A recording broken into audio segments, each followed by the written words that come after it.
আসসালামু আলাইকুম সম্মানিত শ্রোতাবিন্দুরা, আজকেও আপনাদের সামনে একটি গুরুত্বপূর্ণ পরিহাজির করার আমল নিয়ে উপস্থিত হয়েছি। আজকের আমলটি অতীব গুরুত্বপূর্ণ একটি আমল। এই আমল দিয়ে আপনি শুধু পরীকে হাজির করতে পারবেন বিষয়টা এমন না, একজন জিনকেও হাজির করতে পারবেন। তবে খুবই অত্যন্ত শক্তিধর এগুলো, যারা উপস্থিত হবে খুবই শক্তিধর, সেরকম কেউ আপনার কাছে উপস্থিত হবে এবং উপস্থিত হলে আপনি তাকে দিয়ে ভালো মন্দ উভয় কাজগুলোই করে নিতে পারবেন। তবে আমার পক্ষ থেকে আপনাদের কাছে দাবি থাকবে যে আপনারা সবসময় ভালো কাজগুলোই করার চেষ্টা করুন। আমি ভালো কাজের জন্যই আপনাকে অনুমতি দিলাম, খারাপ কাজের জন্য না। আর খারাপ যদি কোনো কিছু আপনারা করতে চান, নিশ্চয়ই সেটি দায়ভার আপনাকেই নিতে হবে, কারণ আপনি গুনাহ করবেন, সেই গুনার আমি আসলে নিতে পারবো না।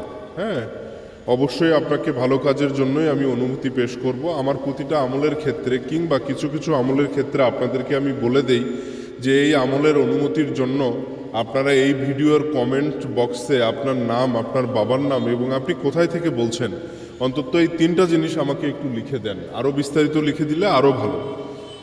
তো যাই হোক, আজকের আমলটি অতি গুরুত্বপূর্ণ একটি আমল। আজকের আমলটি সম্পূর্ণ কোরআনি কোনো আমল নয়।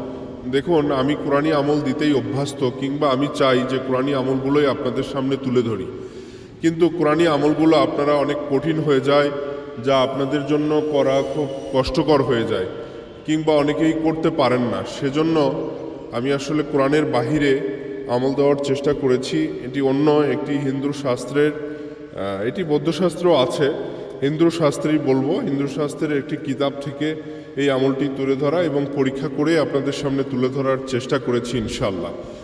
যাই হোক, আপনারা ভালো কাজের জন্য ব্যবহার করুন। আমি এই জন্য বারবার বলি, কারণ আমার আমলগুলো যদি সঠিকভাবে করেন আপনারা তো উপস্থিত করতে পারবেন, কারো দ্বারস্থ হতে হবে না, কোনো ইউটিউব ঘুরতে হবে না। অনেক জায়গায় আপনারা ক্ষতিগ্রস্ত হয়েছেন, অনেক জায়গায় আপনারা প্রতারিত হয়েছেন, অনেক জায়গায় শুনি যে অনেক জায়গায় আপনারা টাকা পয়সা দিয়েও ক্ষতিগ্রস্ত হন। তো এগুলো আপনার ক্ষতিগ্রস্ত হওয়ার কোনো প্রয়োজন নেই। আমার আমলটা যদি সঠিকভাবে আপনারা করুন, কিংবা যারা প্রতারিত হয়েছেন তাদের জন্যই আমি আছি ইনশাল্লাহ, তাদের জন্যই আমি আছি।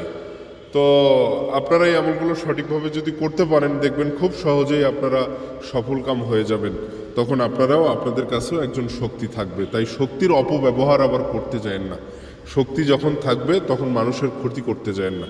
ভালো কাজগুলো করুন নিজের আয় উন্নতির বিষয়ে, কিংবা নিজের সফলতার জন্য, কিংবা নিজের শত্রু দুশ্মন থেকে বেঁচে থাকার জন্য। এই ধরনের কাজগুলো আপনারা করে আপনারা বেঁচে থাকার চেষ্টা করুন। যাই হোক, আর কথা বাড়াবো না। আজকের আমলটি অতীব গুরুত্বপূর্ণ, আমি আপনাকে পূর্বেই বলেছি। আজকের আমলটি আপনারা খুব সুন্দরভাবে এটি আমলটি করতে পারবেন। অবশ্যই নিশি রাত্রে এই আমলটি করার চেষ্টা করুন।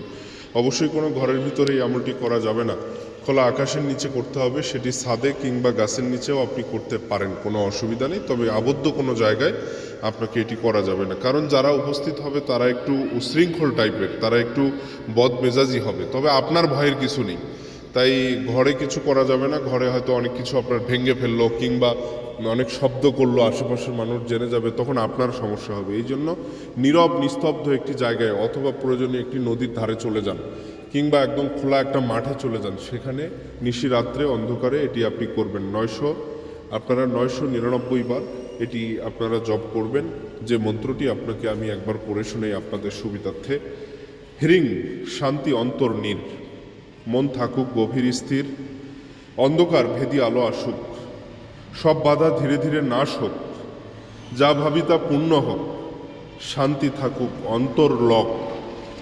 এটি আমি আস্তেই পড়ে শোনালাম। এটি মুখস্থ আপনি যখন করে নেবেন, খুব দ্রুত আপনি এটি পড়তে পারবেন। 999 বার এটি আপনি পড়ুন, পড়ার চেষ্টা করুন। পড়ে আপনারা অবশ্যই এই আমলটি করতে হবে। এবং আমলটি করার জন্য একটি মাত্র শর্ত আছে। আপনারা অবশ্যই তো অন্ধকারে এবং নীরব নিস্তব্ধ জায়গায় করবেনই, পাশাপাশি আপনারা একটি সাদা ধুতি পরিধান করতে হবে। গায়ে কি থাকুক সেটা সমস্যা না, তবে সাদা ধুতি থাকতে হবে। সাদা ধুতি পরে এই আমলটি আপনাকে করতে হবে। আমি আবারও বলছি, সঠিকভাবে করুন, আমার জন্য দোয়া করুন, এবং ভালো কাজের জন্য অনুমতি রইল, খারাপের ক্ষেত্রে অনুমতি রইল না। খারাপ করে যদি আপনারা কোনোভাবে ক্ষতিগ্রস্ত হন, এই দায়ভার আমি নেব না এই আমলের দ্বারা। তো আজকে এই পর্যন্তই, আপনারা ভালো থাকুন। তারপরেও যারা বিভিন্নভাবে আসলে আমল করতে অভ্যস্ত না কিংবা আমল করতে পারেন না পরিবেশ পরিস্থিতির কারণে, তারা আমার সঙ্গে যোগাযোগ করুন, আমি চেষ্টা করব। আমি তো পূর্বেই একটা কথা বললাম যে যারা ক্ষতিগ্রস্ত হয়েছেন তাদের জন্যই আমি আছি।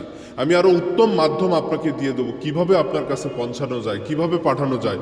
আপনারা আমার সঙ্গে পরামর্শ করুন প্রয়োজনে, এবং পরামর্শের জন্য অবশ্যই দিনের বেলা ফোন করুন, রাতে কিংবা সকালে নয়।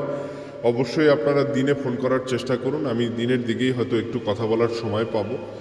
দিনে ফোন করলে হয়তো আমি আপনাদেরকে জানাতে পারবো বিস্তারিত ইনশাআল্লাহ। আজকে এই পর্যন্তই। আপনারা ভালো থাকুন, সুস্থ থাকুন। আসসালামু আলাইকুম।